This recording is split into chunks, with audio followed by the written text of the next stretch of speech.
നേരം പുലരുമ്പോഴും വൈകുന്നേരമാകുമ്പോഴും ഒരാളെയും വെറുക്കാതെ പ്രഭാതം വരുമ്പോ ഉഷസ് വരുമ്പോ പുലർന്ന് സൂര്യകിരണങ്ങൾ നിന്നെ വന്നുണർത്തുമ്പോ അതിനു മുമ്പ് നീ പ്രാർത്ഥനക്കായിട്ട് ഉണരുമ്പോ നീ നിന്റെ ഹൃദയത്തിലേക്കൊന്ന് തിരിഞ്ഞു നോക്കണം, നിന്റെ ഉള്ളിലേക്കൊന്ന് നോക്കണം. ആരോടെങ്കിലും വെറുപ്പുണ്ടോ എന്ന്? ആരോടുമില്ല. ഒരാളോടും ഒരു വൈരം പോയിട്ട്, വിദ്വേഷം പോയിട്ട്, ശത്രുത പോയിട്ട്, വെറുപ്പ് പോയിട്ട്, ഒരു നീരസം പോലും ഇല്ലാതെ നിനക്ക് പ്രഭാതമാകാനും പ്രദോഷമാകാനും കഴിയുമെങ്കിൽ വദാലിക മിൻ സുന്നത്തി,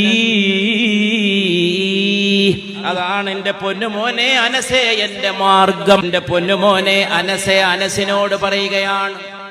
അനസ് പരിശുദ്ധ റസൂലിന്റെ മകനല്ല എന്ന് നമുക്കറിയാം.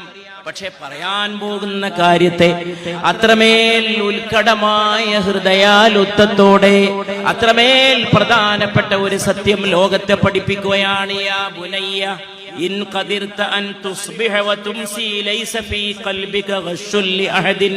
എന്റെ പൊന്നുമോനെ അനസേ, നേരം പുലരുമ്പോഴും വൈകുന്നേരമാകുമ്പോഴും ഒരാളോടും വെറുപ്പില്ലാതെ ജീവിക്കാൻ നിനക്ക് കഴിയുമെങ്കിൽ,